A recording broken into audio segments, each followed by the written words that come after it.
काय झालंय की तुमच्या हातामध्ये पुस्तक नाहीये आणि जे तुम्ही आज व्हॉट्सअपवर फिरते, शाळेच्या ग्रुपवर फिरते, तेच फक्त तुम्हाला माहिती आहे, स्टॉप माहिती आहे, बरोबर?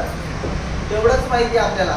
आणि एनईपी मध्ये काही बदल झाला असेल आणि जे जुन्या गोष्टी काही माहिती असतात त्यावरून तर लावून तुम्ही